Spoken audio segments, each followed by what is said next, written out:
pourra donc vous partager euh, sa présentation. Merci de couper les micros et aussi les vidéos. Nous allons avoir un moment d'échange, nous pourrons discuter. Ça permet d'avoir une meilleure bande passante pour ceux qui sont hors de l'Union européenne parce que quand on active trop les caméras, ça fait quelques lenteurs pour ceux qui se connectent à distance. Je vous remercie. Et docteur Jacques, c'est à toi la parole.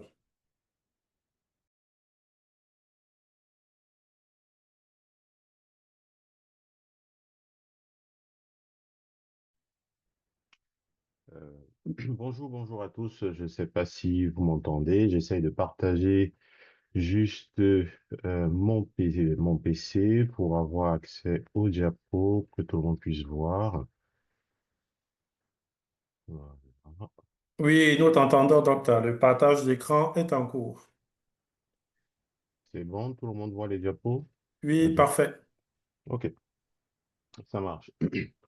Donc, je suis chargé de présenter un petit peu le parcours pour l'intégration au système médical français pour les médecins étrangers à diplôme hors Union européenne, et je vous partagerai aussi un petit peu mon expérience au travers de ce petit topo que j'ai eu à améliorer un petit peu, enfin rajouter quelques petits détails par rapport aux dernières avancées dans la matière. Donc, moi, je suis Dr Wakam, Jacques, gastro-entérologue, actuellement en médecin remplaçant dans différents hôpitaux. Donc, j'ai eu à faire beaucoup d'hôpitaux sur la France, le CHU, Centre hospitalier régional, petits hôpitaux, hôpital privé, et actuellement, je fais le remplacement. Donc, j'ai quand même une petite vue plus ou moins globale des choses et des différentes façons d'intégrer le système et d'intégrer les différents parcours de soins. Donc, on va revenir un petit peu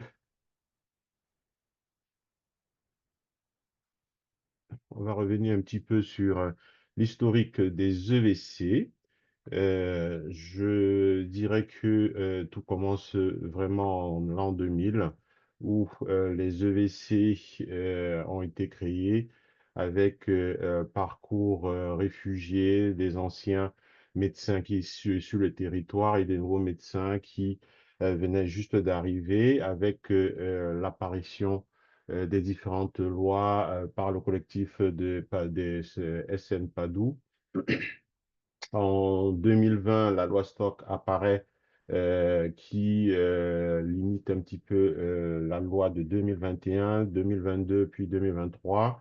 Et on constate que les recrutements en France dans les différents hôpitaux est donc modifié. Avant, on s'était de gré à gré, donc on discutait, chaque médecin contactait les hôpitaux.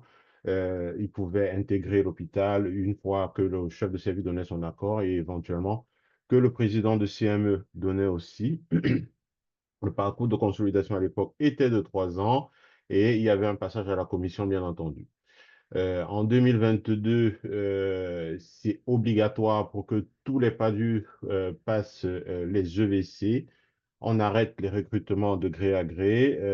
On passe par l'affectation via le CNG et le parcours de consolidation passe à 2 ans. En 2023, on constate que, il y a plusieurs postes qui sont ouverts, donc 2700, mais insuffisant pour le nombre de candidats qui sont inscrits. Et ça pose une certaine polémique pour différents hôpitaux, notamment les hôpitaux en région parisienne, qui essaient de garder pour la plupart des médecins à diplôme hors Union européenne et qui font des pieds et des mains auprès des ARS pour modifier les différents statuts, ce qui aboutit justement à la loi dite Valotouf en 2023 qui autorise l'exercice sur 13 mois avec engagement de passer les EVC, encadrement bien entendu renforcé par les titulaires de plein exercice qui sont dans le service. C'est important, attention, titulaires de plein exercice, mais c'est des praticiens hospitaliers en service, même en fonction dans les services où sont affectés les différents médecins. Donc, il y a une commission régionale qui est donc intégrée et en 2025, en janvier, on a les autorisations provisoires pour les médecins qui ont eu des échecs aux EVC avec instruction adressée par l'ARS à faisant preuve d'exercice en 2024. Ils doivent se porter garant qu'ils doivent passer les EVC en 2025 avec limitation au 31 juillet 2025 et pouvaient obtenir un titre de séjour au motif professionnel dans ce cas. Le statut qu'ils avaient requis à ce moment-là était celui de praticien contractuel, associé contractuel temporaire. Donc, en mai 2025, les choses changent. Apparition de deux voies de recrutement, la voie interne et la voie externe. Ces deux voies-là sont un peu problématiques. Nous allons voir un petit peu les choses, ce qui fait que, il y a pas mal de dérivation des différents médecins à travers la France. Enfin, les gens ne savent pas trop qu'est-ce qu'il faut faire, où est-ce qu'il faut postuler, où est-ce qu'il faut envoyer leur dossier. Alors, qu'elle dit exactement ces lois? Dans la voie interne, il faut avoir deux critères. Le premier critère, c'est être diplômé hors Union européenne. Ça, c'est très important. Donc, il faut avoir son diplôme, le certificat ou un autre diplôme qui permet l'exercice dans son pays d'origine. Donc, sans ça, déjà, vous n'êtes pas éligible. Donc, ça, c'est très important.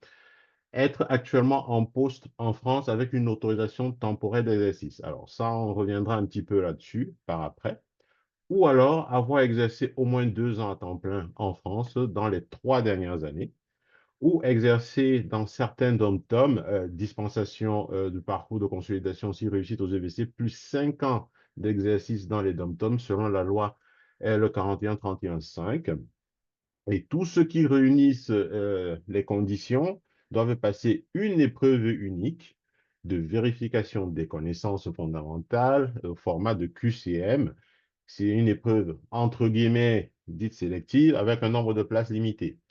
Alors, moi je dis dite sélective parce que les choses vont se compliquer un peu par la suite. Alors, qu'est-ce qu'on constate? Première problématique, le public qui est visé, c'est les titulaires d'une AEP. C'est quoi une AEP? C'est une attestation d'exercice provisoire. Alors, cette attestation d'exercice provisoire, elle est dictée par la fameuse loi, le fameux article, pardon, de L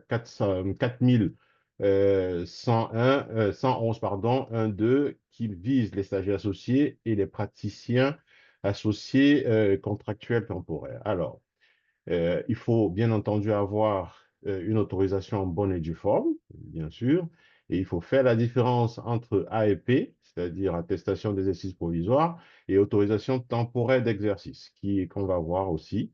L'autorisation temporaire d'exercice, c'est quoi? Elle est délivrée par l'ARS sur la base des deux instructions que je viens de mettre, que nous allons voir un petit peu en profondeur. Et vous allez voir que ce n'est pas si évident que ça. Alors, les instructions, alors j'ai sauté, je crois, une diapo. Non, pas du tout. Si, il y a une diapo qui me manque là. Euh,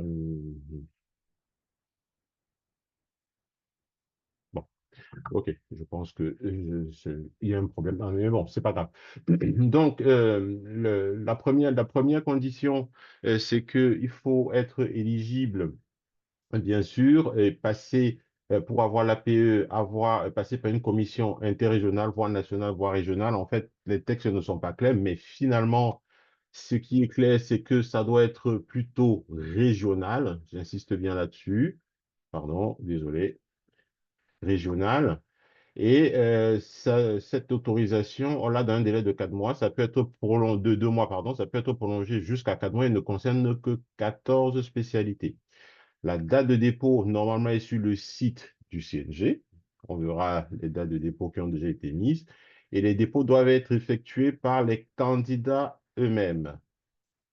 Alors, c'est important de voir la loi qui régit un peu ça, qui dit pour chaque profession spécialité, le nombre de périodes de dépôt les demandes ouvertes dans chaque région ne peut être inférieure à 2 années civiles. Ces périodes sont rendues publiques sur le site Internet du Centre national de gestion et des agences de santé concernées, les agences régionales de santé. Donc, vous pouvez, chacun dans sa région, voir un petit peu ce que les ARS communiquent parce qu'il y a des dates qui sont très différentes d'une région à l'autre. Donc, il ne faut pas vous fier à ce que vos collègues vous disent, surtout s'ils ne sont pas dans la même région que vous. Alors, les 14 spécialités sont listées ici et la première, de façon nationale, sur le plan national, la première vague de dépôt était le 14 avril, du 14 avril au 28 mai sur le plan national, mais l'ARS en Occitanie, je vous parle de l'Occitanie parce que j'y suis actuellement, a prolongé du 8 juillet au 10 octobre. Et les différentes spécialités sont celles qui sont là-dessous. Donc, je crois que c'est les spécialités de première nécessité en France où on a besoin vraiment de pas mal de praticiens pour pouvoir exercer. On verra par la suite les autres. Alors, le deuxième, c'est autorisation. Les autorisations sont données au fur et à mesure. Parfois, enfin, au départ, c'était dit jusqu'au 19 août, mais les choses ont changé encore une fois de plus. On ne sait pas trop quand. Tantôt c'est octobre, tantôt c'est septembre. Comme vous le voyez, du 3 mars au 18 avril, c'était là, on avait la date de dépôt qui a été prolongée 1er juillet au 19 septembre 2025. Encore, je le précise, vérifiez quand même dans vos ARS respectifs et attention, le dossier doit être déposé uniquement par les établissements publics de santé, les établissements de santé privés à but non lucratif et les établissements ou services sociaux et médico-sociaux. Bien entendu, s'il n'y a pas de réponse, une contestation est possible, et ce n'est pas vous qui pouvez contester, c'est l'établissement en question qui peut contester. Donc ça, c'est très important parce que, il y a une petite dérive récemment. Certains médecins déposaient un petit peu partout sans comprendre exactement ce qu'il fallait faire. Les dossiers sont incomplets, non recevables et déposés dans les mauvais endroits, tantôt la voie interne, tantôt la voie externe. Ça a créé pas mal de trucs et ça peut leur être préjudiciable. Donc, c'est important d'avoir toutes ces informations. Alors, voilà des 30 spécialités qui sont concernées par cette procédure-là. Donc là, on a quasiment toutes les spécialités de médecine, hein. Voilà. Et pour ceux des dom-tom, les dom-tom en question sont listés par l'article tel que vous le voyez. Il y a la Guadeloupe, la Guyane, la Martinique, Mayotte et l'État de Saint-Pierre et Miquelon. Donc, voilà un petit peu déjà sur tout ce qu'il faut faire pour avoir cette ATE.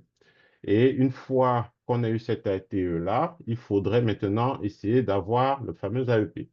Pour pouvoir bénéficier de la voie interne, le dossier de candidature doit être complété par deux documents. Le premier document permettant d'attester l'éligibilité au concours, dont l'autorisation d'exercice provisoire, accompagné du contrat de praticien associé contractuel en cours de validité. C'est important, parce que je connais certains hôpitaux, on ne veut pas du tout leur donner ce document, ou l'autorisation d'exercice obtenue dans le cadre du dispositif dérogatoire des PADOU Outre-mer, ou tout document permettant de justifier des 2 ans d'exercice sur le territoire national. Donc, c'est l'un ou l'autre. Si vous n'avez pas forcément les documents pour le PACT, vous pouvez fournir tous les autres documents. Donc, ne soyez pas bloqués. Il y a beaucoup de médecins qui sont bloqués dans les hôpitaux, qui n'arrivent pas à déposer leur dossier. La loi est très claire, donc c'est comme ça, sauf s'il y a modification par la suite. Le formulaire d'éligibilité à la voie interne est donc co-signé par le chef de service et le président du CME. C'est là que ça peut se compliquer parce que si vous avez votre chef de service et votre président du CME qui ne veulent déjà pas valider votre contrat de PACT, ça peut peut-être être difficile maintenant à voir. Et tout ça, c'est une question de négociation. Voilà. Donc, et par la suite, on a la voie externe, où, bien entendu, il faut être diplômé hors Union européenne. C'est pour les praticiens qui n'ont pas d'expérience en France. Et il y a deux épreuves pour eux, épreuve de connaissances fondamentales et connaissances pratiques. Alors, pourquoi faire simple quand on peut faire compliqué? Pourquoi je dis ça? Parce qu'il y a quand même un petit bémol à la loi qui dit que Comme vous allez le lire ici, alors, cette loi, tout ce que j'ai eu à lire tout au-dessus, n'est pas opposable à certaines catégories de ressortissants étrangers, au premier rang desquels les réfugiés, apatrides et bénéficiaires de la protection subsidiaire. Alors, qu'est-ce que ça veut dire? C'est-à-dire que toute la loi qui a été, et tout ce qui a été énuméré par la suite ne les concerne pas. Ce qui veut dire que dans la voie interne, il risque d'avoir une liste A et une liste B, et dans la voie externe, il risque d'avoir une liste A et une liste B. Et la question, c'est comment est-ce que les corrections vont se faire? Est-ce que ce sera juste dit de moyenne? Est-ce que ce sera sur dossier? Est-ce que ce sera... En fait, on ne sait rien, tout est flou. Et donc, c'est là que les choses se compliquent. Est-ce qu'on ne sait pas trop, en fait, réellement sur quel pied danser avec tout ça? Alors, une fois, bien entendu, que vous avez réussi aux EVC, il faut passer au fameux parcours de consolidation qui est de 1 an pour les chirurgiens dentistes et sages-femmes et de 2 ans qui peut être ramené à 6 mois, bien entendu, après évaluation de l'ARS via votre hôpital et votre chef de service, président de CME et tout. Ça peut être ramené à 6 mois. Bien sûr, inutile de vous dire qu'il faudrait que vous montrez vraiment que vous voulez vous installer pour que on vous fasse cette faveur-là. Et ça, c'est généralement dans les zones où le besoin est très, très grand et il faudrait très rapidement avoir des médecins pour venir pallier aux insuffisances sanitaires. Voilà. Donc, le stage doit être fait à temps plein dans la structure agréée, important, proposée par l'ARS. Il faut avoir une inscription universitaire, c'est obligatoire. Alors, inscription universitaire ne veut pas dire que vous allez vous inscrire, je ne sais pas trop, au DES et tout ça, mais il faudrait faire des formations. Et ça, c'est important parce que, comme je l'avais dit la dernière fois, un médecin à diplôme étranger qui arrive en France, il est toujours considéré comme insuffisant, sa formation est insuffisante. Donc, en faisant des DU, diplômes interuniversités ou diplômes universitaires, il complète sa formation. Donc, c'est important de faire ces choses-là. Voilà. Donc, la suspension est possible si incapacité ou danger pour les patients. Je crois que pour ceux qui sont sur le forum de prépa EVC de Camerounais. Je pense que vous avez eu à voir récemment, il y a quelques mois, je crois, un médecin, enfin un jeune médecin diplômé hors Union européenne qui, je crois, a été suspendu vous, entre guillemets, faute grave. Moi, je ne sais pas trop ce qui s'est passé, mais ça défilait pas mal. Donc, il faut faire très attention. Tout est possible. C'est pas un acquis. C'est pas parce que vous avez eu les EVC que forcément vous allez être inscrit à l'ordre et c'est pas parce que vous avez eu les EVC que obligatoirement vous devez travailler en France. Donc rien n'est acquis. Donc on a une prolongation de l'autorisation jusqu'à 5 mois parfois en cas d'interruption donc par rapport à une grossesse, santé ou des problèmes éventuels de famille. Alors, une fois que tout ça c'est dit et que on connaît très bien comment les choses se passent, il faut maintenant voir comment se préparer pour les EVC. Se préparer pour les EVC revient à connaître les différents concurrents, comme nous l'avions montré la dernière fois. Les différents concurrents sont surtout ceux qui ont une très forte communauté représentée lors de la préparation des EVC. C'est les Algériens, les Libanais, les Marocains et les Tunisiens. Et c'est pourquoi? Parce que depuis plusieurs années, ils occupent pas mal de postes et ils ont plusieurs facultés de médecine qui ne leur octroient pas forcément une bonne rémunération après avoir eu leur diplôme. Donc, la plupart arrivent sur le territoire français et qui ont une formation quand même assez rigoureuse et le fait qu'ils soient très nombreux veut dire que pour les communautés qui sont très peu représentées, euh, les- il faudrait être vraiment conscient de ce que vous avez à faire. Donc la préparation, c'est pas la rigolade, c'est pas une partie de plaisir. Il faut être consciencieux, il faut être rigoureux. Alors comment se préparer? C'est important d'avoir la mentalité des concurrents, hein, une mentalité assez forte face aux concurrents, adopter une certaine stratégie, avoir des connaissances théoriques et pratiques, connaître le format des examens. On a montré déjà qu'il y avait deux formats, les QCM pour la voie interne et les épreuves de connaissances pratiques, de connaissances fondamentales et pratiques pour la voie externe. Maintenant, avec l'arrivée des réfugiés et tout ça, comment ça va être évalué? Ça, personne ne sait, on n'en sait trop rien. Donc, il faut prendre le temps de souffler, bien entendu, lors des révisions. Ça, c'est très, très important. Alors, qu'est-ce qu'il faut savoir? Il faut connaître la physiologie, les physiopathologies, connaître les méthodes diagnostiques, les différents protocoles thérapeutiques, connaître les différentes classifications, avoir des supports pédagogiques, manuels de référence, des recommandations, les cours en ligne, les groupes, les fiches.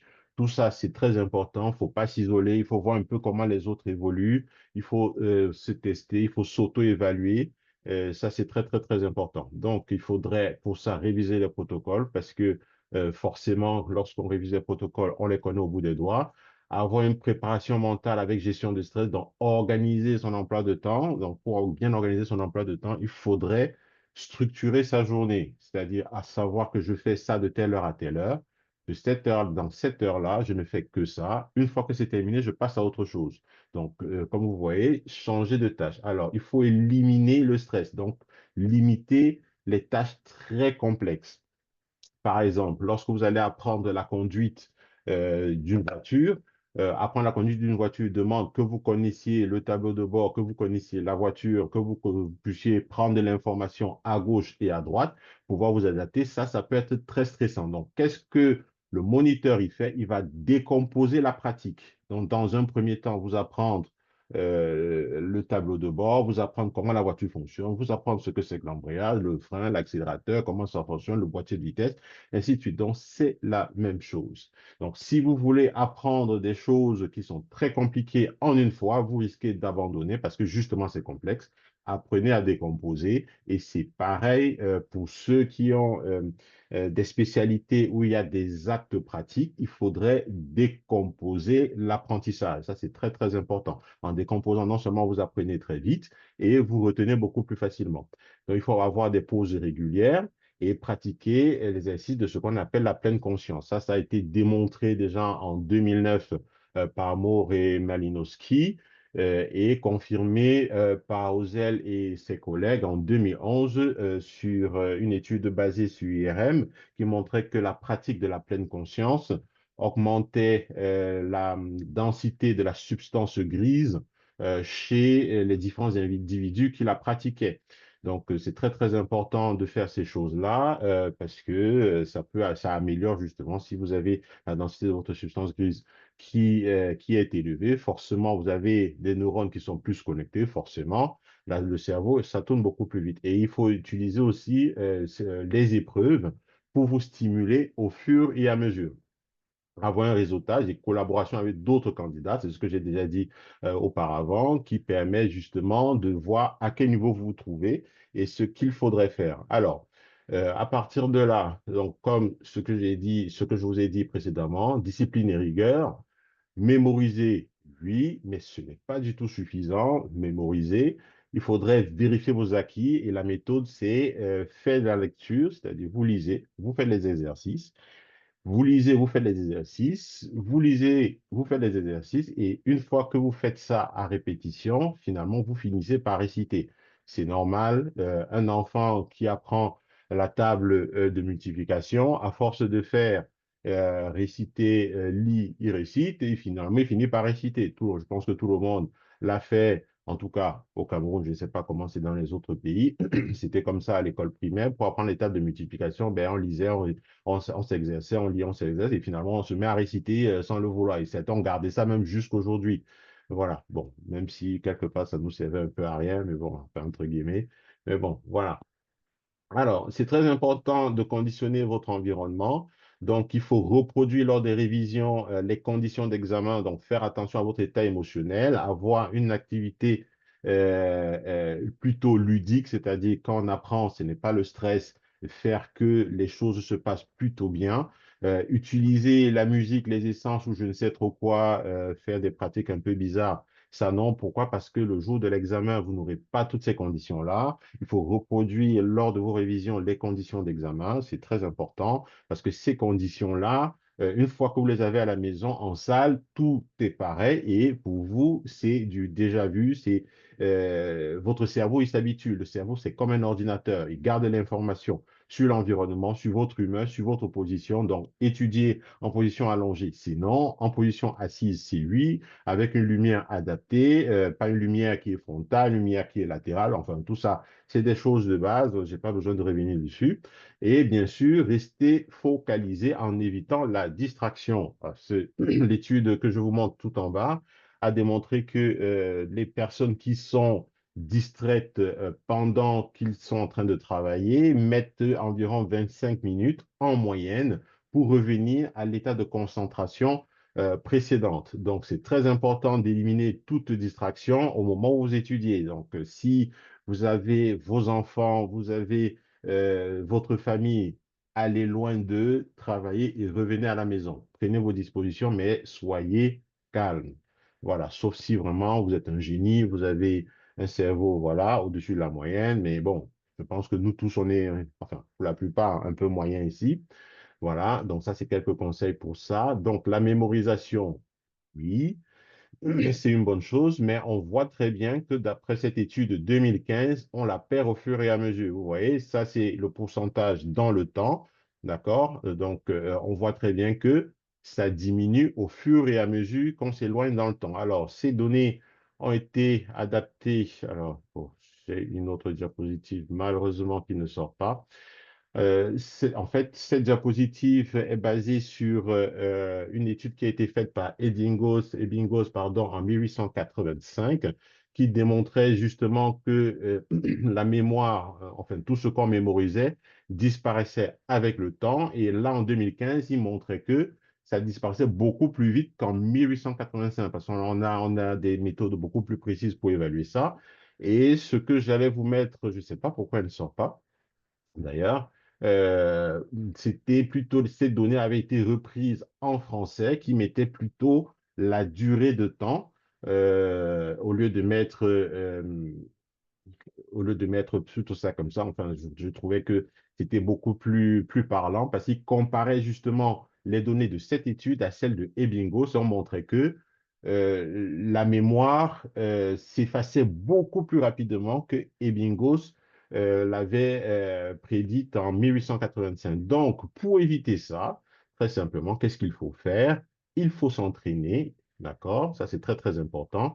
L'entraînement améliore les performances, ça, c'est démontré par les études. Il suffit juste de voir les écoles asiatiques où on passe le temps à entraîner les enfants de plusieurs façons pour que, justement, ils puissent être à l'aise au fur et à mesure qu'ils avancent dans le temps, au fur et à mesure qu'ils avancent dans les différentes classes. Ça, c'est très, très important.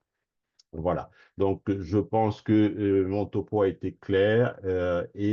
En conclusion, les EVC, c'est à la portée de tout le monde, hein. Donc, en tout cas, des plus disciplinés, des plus entraînés, des plus stratégiques dans leur préparation. Donc là, c'est un petit document que je recommande. Je pense qu'il existe toujours. Je l'ai vu récemment, encore en vente, avec les différents mots-clés qu'il faudrait mettre lors de vos réponses aux questions. Parce que sans les mots-clés, je vous assure, vous n'aurez pas tous les points nécessaires pour valider la question. Si une question est sur 50 et qu'on ne voit pas les mots-clés, vous pouvez finir avec 5 sur 50, voire 10 sur 50. Alors, enfin, le passage à la commission pour terminer. Donc, c'est très simple. Le parcours doit être clair, sans ambiguïté. Il faut avoir fait preuve de formation. Donc, c'est important de démontrer que vous avez été formé, vous avez fait des DU et tout ça. Ça montre que vous êtes apte à pouvoir prendre en charge certaines choses, être le praticien le plus basique. Ça, je le dis parce que je sais que beaucoup arrivent en France, ils veulent faire de la médecine très poussée, de la médecine de haut niveau, par exemple en cardiologie, faire la cardiologie interventionnelle, en néphrologie interventionnelle. Si vous allez à la commission en mettant que vous avez fait ci, ça, c'est pas ce qu'on attend de vous.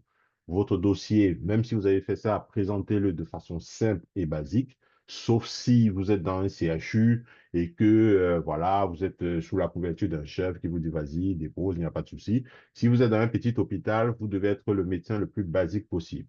Avoir satisfait aux exigences du parcours de consolidation et donc avoir les recommandations de votre président de CME et de votre chef de service.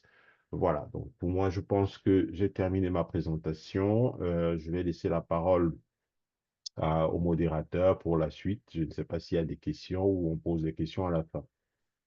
Voilà. Merci. Merci.